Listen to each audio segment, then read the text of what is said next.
Amado Dios, hoy en esta hora venimos delante de ti y te damos toda gloria y toda honra, Señor, porque a ti te pertenece. Mi Padre, queremos pedirte, Señor, en este momento, que sea tu presencia, Señor, la que descienda en este lugar, Señor. Que sea tu presencia, Señor, la que corre el velo, la que quite toda barrera, todo obstáculo que impida, Señor, recibir tu palabra. Amado Espíritu Santo, ministra los corazones, habla a la mente, al corazón, al entendimiento, habla al alma, al espíritu. Espíritu Santo, este es tu momento, este es tu tiempo. Toda la gloria y la honra la rendimos a ti y declaramos y confesamos que todo lo que se salga de nuestra boca y se pronuncie en este lugar sea para la sana edificación de tu iglesia.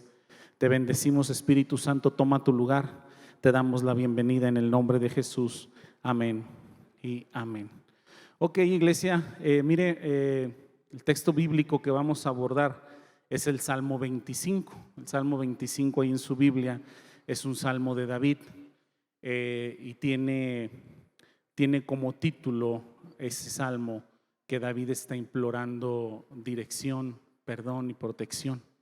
Entonces, en este salmo, por lo que deja ver los textos, David se encuentra en una situación complicada, por lo que tiene que tomar una decisión muy importante, o sea, ocupa dirección, ocupa consejo de Dios, pero también está siendo acechado por sus enemigos y que al parecer tienen ventaja sobre él.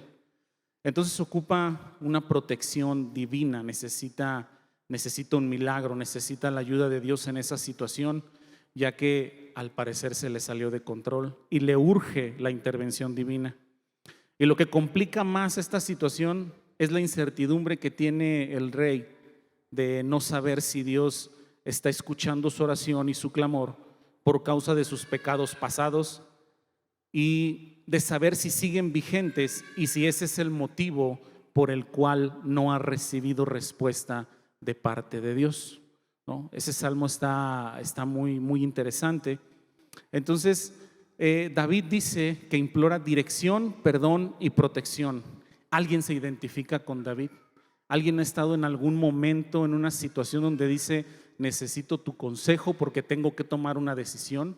Necesito tu dirección, necesito también que me rescates de esto, pero también necesito saber si mis pecados han sido perdonados. A veces pensamos, a veces creemos que nuestros pecados pasados siguen vigentes y no sabemos si nos están estorbando para que Dios nos escuche. Pero hoy vamos a aprender acerca de esto, iglesia, porque es importante que lo conozcamos para ser libres en ese aspecto. Por eso al título de este mensaje yo le puse manso y humilde de corazón. Eso lo dice Jesús, pero esto tiene una relación, ya que el rey David está hablando profecía en este salmo. Vamos a revisar 4 puntos de esta enseñanza para poder comprender lo que la escritura nos quiere enseñar. Punto número 1 de esta enseñanza: el rey cree que Dios no le responde. Salmo 25:5 dice lo siguiente: encamíname en tu verdad y enséñame, porque tú eres el Dios de mi salvación y en ti he esperado todo el día. El rey David le pasó igual que a usted y a mí, bueno, igual que a mí, no sé si a usted, ¿no? En algún momento de una situación estuvimos orando y no escuchábamos respuesta de parte de Dios. Regularmente al rey Dios le respondía por medio del profeta, le mandaba al profeta y le daba respuesta, ¿no? Le respondía al rey, pero en esta ocasión dice la oración que está diciendo David: en ti he esperado todo el día.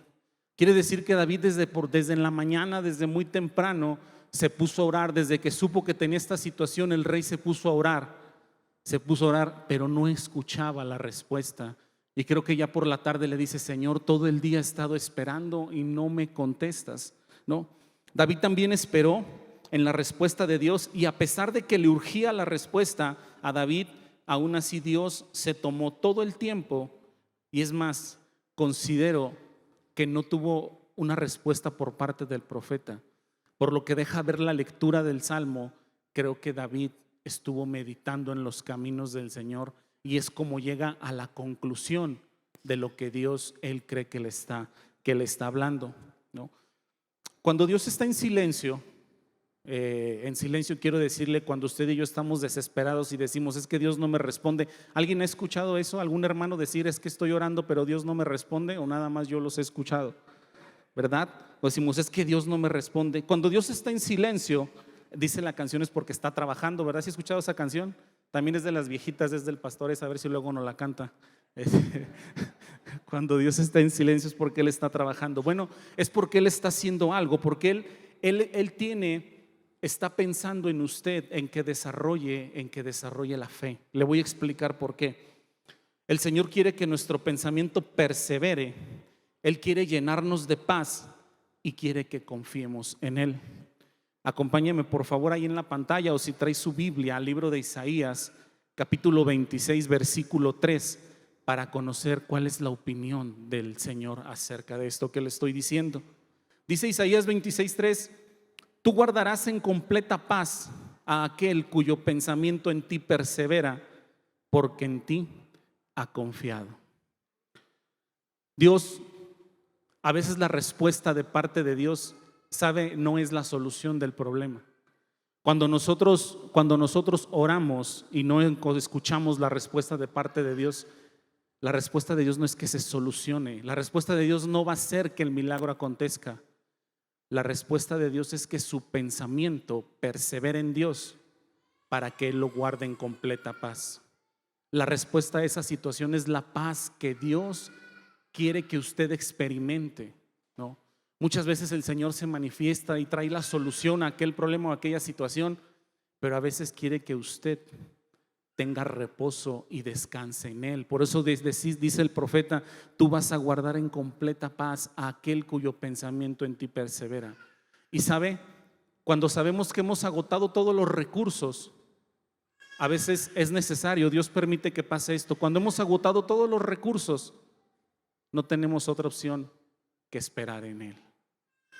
Cuando yo les explico en mi reunión de hogar y les digo, cuando nos falta el poder de influencia, el poder económico o el poder militar, pues lo único que nos queda es esperar en Dios, ¿no? Y es triste que tengamos que llegar a eso.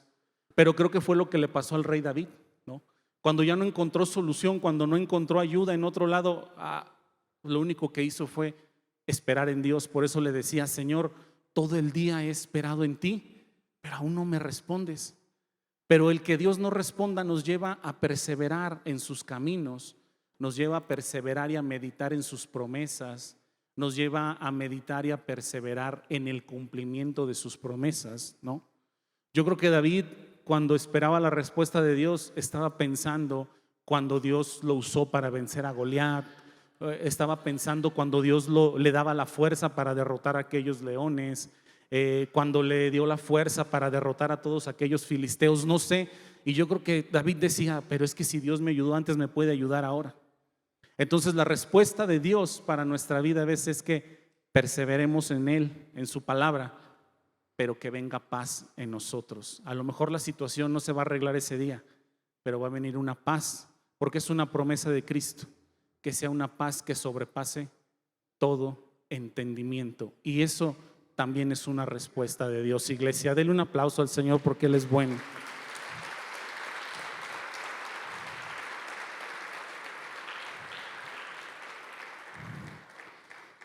El Salmo 25 también nos deja ver que David está implorando perdón.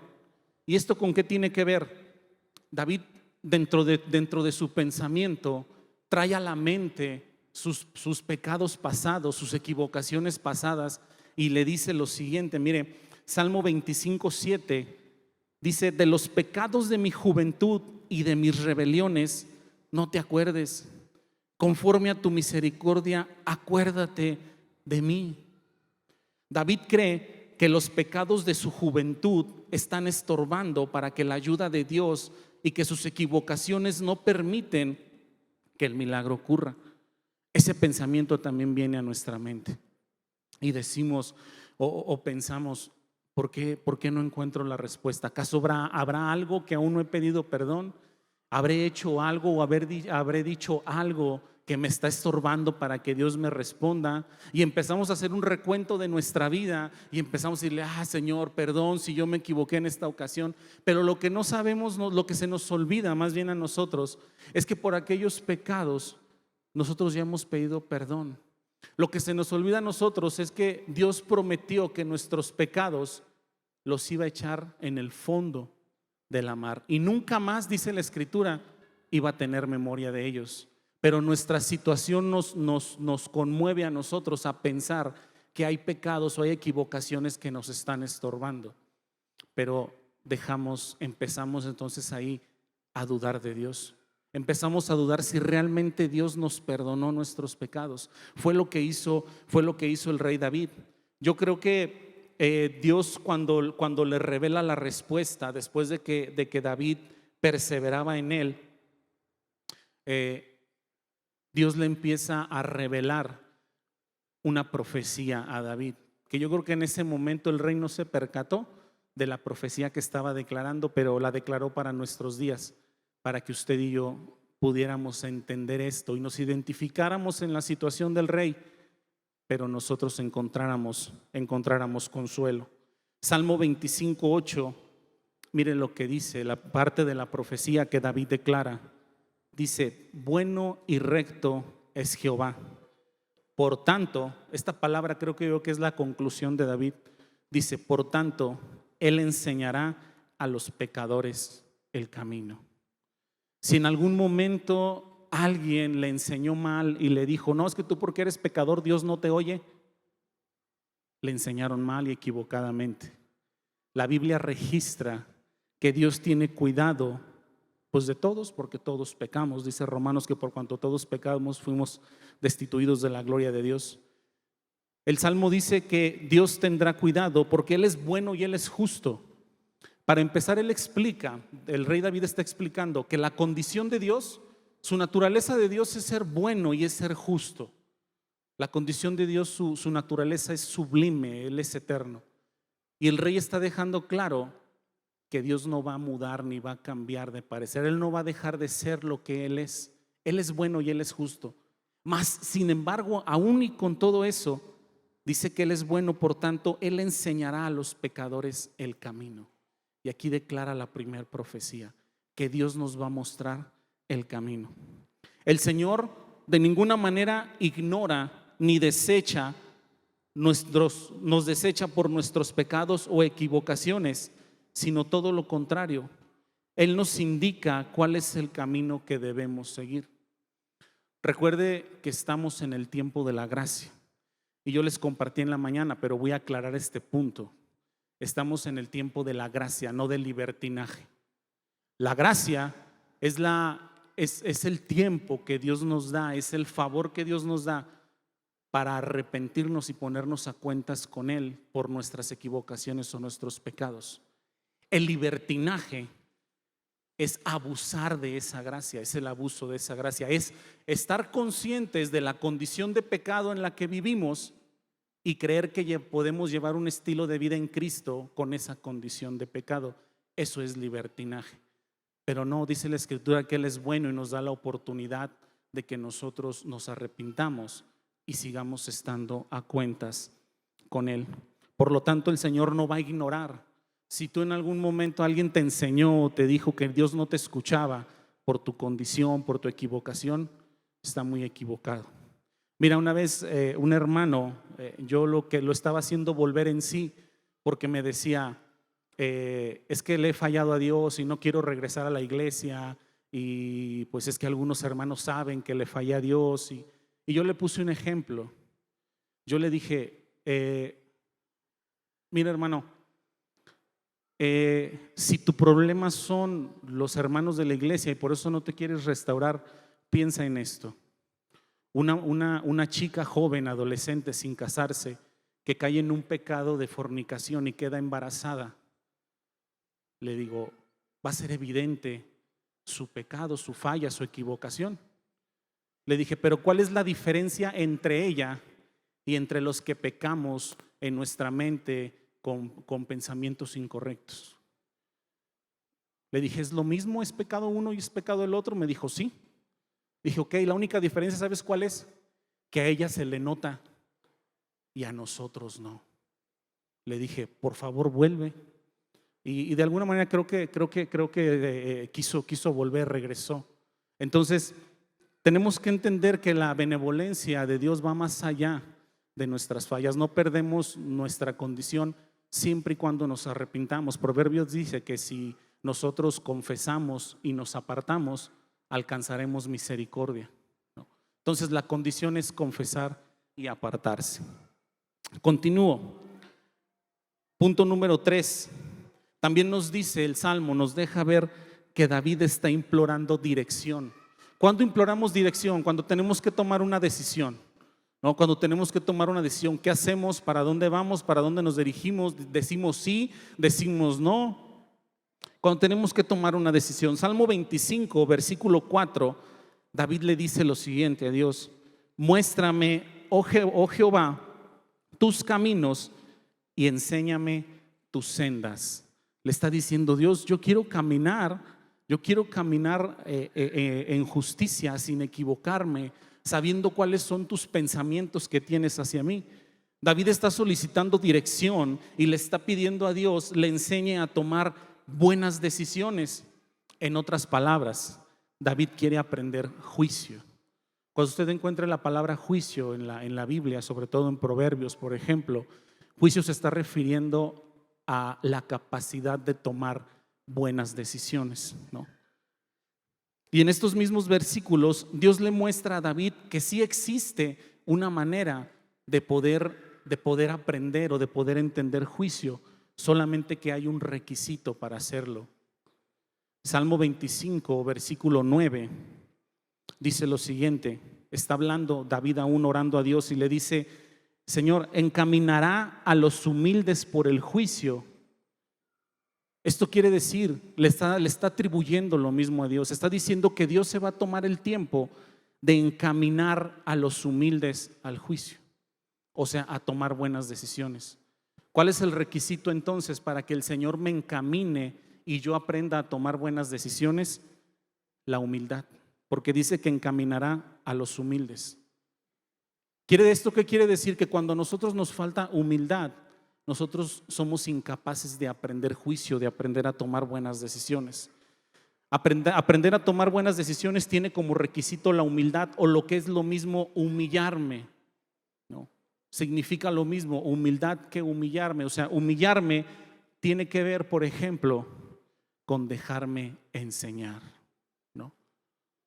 Esto se los decía yo a los jóvenes en la mañana: joven, si tu papá te da una instrucción, es porque él ya cometió muchos errores, él ya cometió muchas equivocaciones y quiere ahorrarte los tuyos. ¿Qué más diéramos nosotros los padres por ahorrarles las equivocaciones? Pero sabemos que algunos los tenemos que vivir en carne propia, pero otros los podemos experimentar, ¿no? Los podemos aprender si escuchamos consejo. Proverbios capítulo 1, versículo 8 al 9 da un consejo para los jóvenes y también para nosotros, porque también nosotros rendimos cuentas a autoridades inmediatas. Oye, hijo mío, la instrucción de tu padre, y no desprecies la dirección de tu madre, porque adorno de gracia serán a tu cabeza y collares a tu cuello. Para los jóvenes le está diciendo: déjate enseñar. Te voy a ahorrar tropiezos, te voy a ahorrar equivocaciones, te voy a ahorrar pagar dineros que no tienes que pagar, pero déjate enseñar. Para los adultos, para los grandes, para los demás, también nos está diciendo que nos dejemos enseñar por nuestras autoridades más inmediatas. Mire, un ejemplo de humildad lo dio Jesús cuando lavó los pies de sus seguidores. Ese fue un ejemplo de humildad. O sea, estaba enseñando que Él vino a servir. Y sabe, muchos ahora como servidores creemos que hay jerarquías en la iglesia, ¿no? Yo como predico, yo no puedo sacar una bolsa de papeles porque no, yo predico. No es así. La verdad es que nuestra iglesia cuenta con diferentes se ha delegado diferentes responsabilidades y cada responsable en una área, él ejerce una autoridad en nuestra iglesia. Hablaba el pastor hace rato acerca de los escuderos. El escudero allá afuera ejerce una autoridad. Él sabe cuáles son los lugares, él sabe dónde sí, él sabe dónde no, y por ende y por bien tengo que hacerle caso a él. Lo mismo pasa aquí adentro con los sugieres, con los maestros de los niños, con los maestros, no sé. Hay muchas áreas en nuestra iglesia. Entonces, si nosotros queremos aprender a tomar buenas decisiones, miren, en una ocasión pasó, en una ocasión ya se llevaron un carro, una grúa, ¿no? ¿Sabe usted que ese problema se hubiera ahorrado? Se hubiera ahorrado si qué, si le hubieran hecho caso al escudero. Pero como no le hicieron caso al escudero, pues entonces la grúa tuvo que venir por el carro. Entonces, dejarse enseñar tiene que ver con la humildad y tiene que ver con aprender a tomar buenas decisiones, ¿no? También tiene que ver con dejarse corregir. Porque una cosa es que usted y yo nos dejemos enseñar, pero una cosa muy diferente es que nos dejemos corregir. Hay muchos que nos podemos dejar enseñar y eso es bueno, crecemos. Pero sabe que también crecemos si nos dejamos corregir, y ahí es donde muchos flaqueamos porque no nos gusta la corrección, ¿no? Porque no nos gusta que nos llamen la atención. Proverbios 15:5 dice lo siguiente: el necio menosprecia el consejo de su padre, mas el que guarda la corrección vendrá a ser prudente. Es lo que estaba hablando el rey David, esa es la respuesta que Dios le estaba dando. Yo voy a encaminar a los humildes a tomar buenas decisiones. O sea, cuando te dejes corregir también, ¿no? Mire, hay otro proverbio que dice que el necio en su propia opinión es más sabio que 7 que sepan aconsejar. Usted le pregunta a alguien que es necio y es aferrado, es que mira, así no son las cosas. No, yo creo que así son. O sea, en su propia opinión, él sabe mejor que 7 que sepan aconsejar. Y esa es una característica cuando nosotros estamos en una necedad, ¿no? Continúo. Punto número 4, ¿no? También David está implorando protección. Pero mire de qué manera el Señor hoy nos va a mostrar que el Señor nos protege también desde otra área o desde otra perspectiva. También nosotros podemos recibir cobijo o amparo de parte de Dios. Salmo 25:5 dice lo siguiente: encamíname en tu verdad y enséñame, porque tú eres el Dios de mi salvación. Le está diciendo, encamíname, Señor, en tu verdad. El rey David quería conocer la verdad de las cosas, ¿no? Dice, enséñame, o sea, estoy dispuesto a dejarme enseñar porque tú eres el que me has salvado. Ahora David está implorando protección o salvación, está implorando la verdad y que se le enseñe. Y la respuesta a esta petición también tiene un requisito. Salmo 25 del 9 al 10. Voy a leer desde esta parte. Dice, y enseñará a los mansos su carrera. Todas las sendas de Jehová son misericordia y verdad para los que guardan su pacto y sus testimonios. También dice que aparte, Dios dice que va a encaminar a los humildes, pero también dice que va a enseñar a los mansos. Hay otro requisito para poder ser enseñado, y es que haya mansedumbre en nosotros. Mansedumbre es el requisito que necesita Dios para que nosotros seamos enseñados. Y mansedumbre quiere decir apacible o pacífico. Más bien apacible y pacífico. Ese es el significado de mansedumbre, ¿no? Apacible es igual a cordura, a que una persona tenga cordura o que sea congruente o precavido. Proverbios 19:11 nos da una enseñanza acerca de esto. Nos dice que la cordura del hombre detiene su furor y su honra es pasar por alto la ofensa. ¿Sabe desde qué perspectiva ahora el Señor nos está enseñando que Él nos puede proteger? desde el momento en que nosotros adquirimos cordura. Si una persona, yo, no tengo cordura y no soy capaz de detener el furor, entonces yo no voy a pasar por alto la ofensa. Y sabe, se van a multiplicar mis dolores o se van a multiplicar mis problemas. También Dios nos enseña que no todo depende de estar bajo el amparo de Dios, que también depende de nuestro carácter y de la condición de nuestro corazón. Que nosotros aprendamos, esta es la respuesta que le está dando a David, que debemos aprender a tomar cordura, o sea, a ser mansos, a tener mansedumbre, para dejar pasar por alto las ofensas y no buscarnos más problemas. ¿Usted sabe o conoce a alguien que si hubiera dejado pasar la ofensa no estaría pasando por el problema que está pasando ahorita? Yo sí conozco a uno, aquí está arriba. ¿Sabe? Porque somos viscerales, no tenemos todavía, no alcanzamos el dominio propio. Pero bueno, dice el apóstol Pablo, no es que ya lo hayamos alcanzado, pero perseveramos para alcanzarlo, para lograrlo. Entonces el Señor le está diciendo a David, David, yo te cuido y te protejo, pero si aprendes a controlar tu carácter, si aprendes a someterte a la autoridad, si aprendes a respetar y a honrar a las autoridades, a tus padres, créeme que te vas a ahorrar muchos problemas. Entonces, la Escritura le está diciendo que a los mansos también los va a encaminar y les va a mostrar su carrera. La cordura del hombre es la que detiene el furor. Pacífico, le dije que también manso era pacífico. ¿Qué es pacífico? Eclesiastés 10:4, dice lo siguiente: si el espíritu del príncipe se exaltare contra ti, no dejes tu lugar, porque la mansedumbre hará cesar grandes ofensas. O sea, decía mi abuelita, que haya un loco y no dos, que solamente haya uno. Si el príncipe se exalta, que se exalte. ¿Cuán difícil es? Lo creo, lo reconozco, lo trabajo. Cuán difícil es tener cordura y tener dominio propio. Pero ¿qué cree? Funciona. Le voy a platicar un pequeño testimonio. En una ocasión yo iba en mi camioneta y iba a dar vuelta hacia una calle. Y de verdad que yo no vi al ciclista que estaba a un lado de mí. Y cuando yo di vuelta, el ciclista me alcanzó y me maltrató y me dijo me dijo muchas cosas. Y de verdad me sentí tan apenado que no supe qué decirle.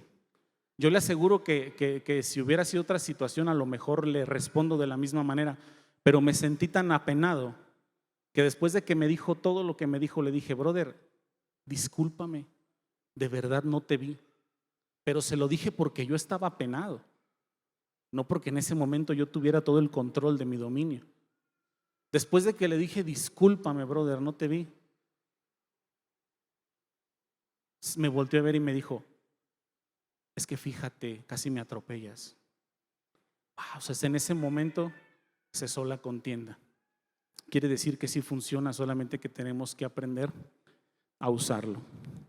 Entonces, cuando el rey David está orando por esto, Dios le responde de esta manera. Y ahora quiero llevarle ya le enseñé esto que Dios le está mostrando, pero quiero llevarle la enseñanza que nos ocupa en la actualidad, porque fue una palabra profética. Y con esto voy a estar terminando. Si pueden pasar los de la alabanza. El rey David, la profecía que está declarando en este salmo es la siguiente: bueno y recto es Jehová, por tanto, él enseñará a los pecadores el camino. Había una promesa en el Antiguo Testamento para los judíos y también para nosotros, que Dios nos enseñaría a los pecadores el camino. Y después dice, y encaminará a los humildes por el juicio y enseñará a los mansos su carrera. Esta confirmación la hace Jesús y se la dice al pueblo judío, se la dice a sus discípulos. Yo creo que los judíos, así como esperaban la venida de un Mesías así como esperaban la venida de un redentor, creo que también esperaban esto. Creo que su esperanza estaba puesta en todas las promesas de Dios y decían, la palabra dice que Dios nos va a enviar el camino. Por eso Jesús en Juan 14:6 le responde a Tomás. Jesús le dijo, yo soy el camino, la verdad y la vida, y nadie viene al Padre sino por mí. Cuando Jesús estaba revelando esta verdad, yo creo que los discípulos se fueron para atrás y el pueblo judío se fue para atrás. Pudo entender el pueblo que Jesús se estaba atribuyendo, que Él era la respuesta que ellos estaban esperando de parte de Dios a los pecadores para poder llegar a la presencia del Padre. En otras palabras, Dios les estaba diciendo, la única manera que en la condición de pecado pueden llegar a mí es que ustedes vayan por el camino. Y Jesús declara y dice, hey, yo soy el camino. ¿No? Pero también en la profecía de David está diciendo que Dios va a encaminar a los humildes y a los mansos, y Jesús también se los declara en otra parte de la Escritura. Les dice, llevad mi yugo sobre vosotros y aprendan de mí, que soy manso y humilde de corazón, y entonces hallaréis descanso para vuestras almas. O sea que si nosotros queremos aprender la humildad y la mansedumbre para poder llegar al camino que nos lleva hacia Dios, nos ocupa modelar la vida de Jesús. Jesús es el único que se atribuye estas características. Yo soy el camino y soy manso y soy humilde. Tal vez el rey David no lo supo cuando él lo estaba declarando, porque estaba orando en el Espíritu y vino esta profecía sobre él y el rey David no lo alcanzó a ver, pero quedó registrado a perpetuidad para que usted y yo podamos entender que el verdadero camino no es el que hoy la sociedad nos presenta y nos modela, que el verdadero camino que nos va a llevar al Padre es Jesús mismo, y que si nosotros queremos vivir ligeros, tenemos que aprender humildad y mansedumbre. Pero eso ocupa una inversión, y no es de dinero, hermano. Eso ocupa una inversión de tiempo con Dios. El apóstol el apóstol Pedro, en una de las cartas que escribe, da el siguiente consejo y dice que debemos de estar preparados para presentar defensa delante de todo aquel que nos demande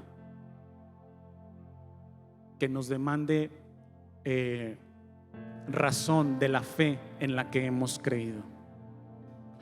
Y yo creo que muchos de nosotros, cuando nos falta el conocimiento, nos quebramos ante las interrogativas de la sociedad, ante los planes de la sociedad que hoy está estableciendo para nosotros. Nos quebramos ante eso porque nos falta estar preparados para presentar defensa.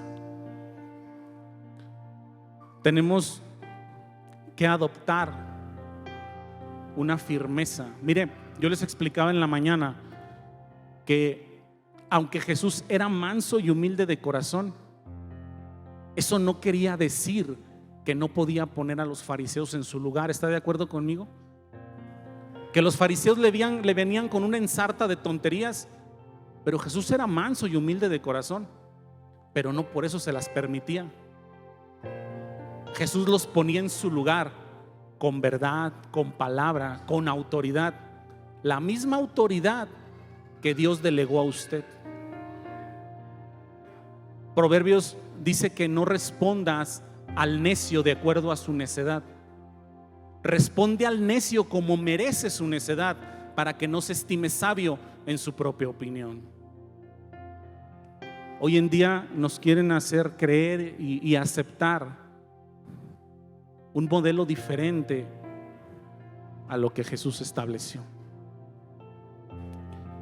Hoy escuchamos a las personas decir: es que ese libro al que tú le llamas Sagradas Escrituras las escribió un hombre, las escribieron solamente hombres terrenales. Y la respuesta es sí, así es. Este libro fue escrito por hombres terrenales inspirados por Dios, por el Espíritu Santo.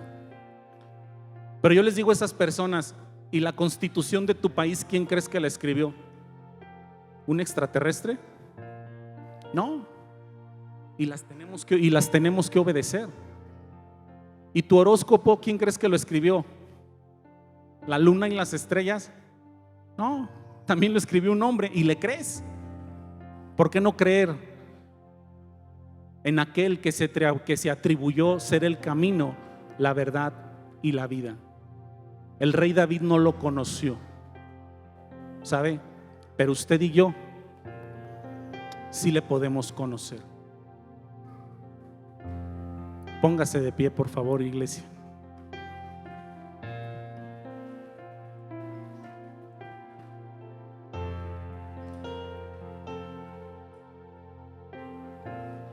La única respuesta, a veces la respuesta es permanecer con nuestro pensamiento perseverando en Dios y darle lugar para que Él nos llene de paz.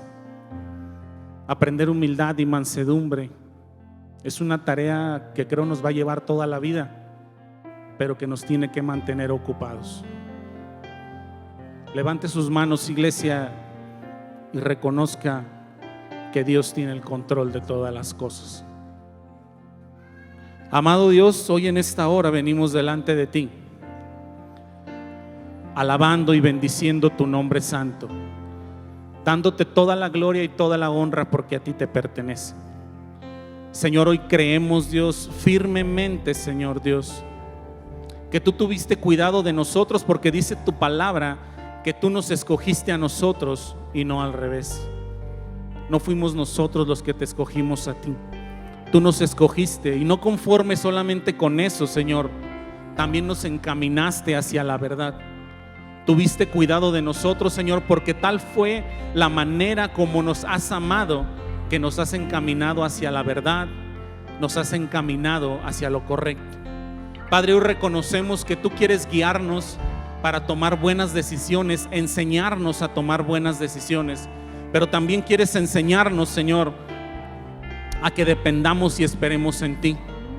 Señor, también nos enseñas, Señor, Padre, que para enseñar, Señor, tenemos que ser humildes. Padre, tenemos que permitir, Señor, que se nos enseñe. Hoy reconocemos que no somos autosuficientes, ni tenemos la verdad absoluta, Señor. La única verdad que tenemos eres tú, Jesús, que reinas y vives por siempre. Te amamos, Señor, y te damos toda la gloria y la honra, Señor. Ayúdanos, Dios, a estar listos y preparados para presentar defensa delante de aquel que nos demande razón de la fe en la que hemos creído. Toda la gloria y la honra son para ti, en el nombre de Jesús.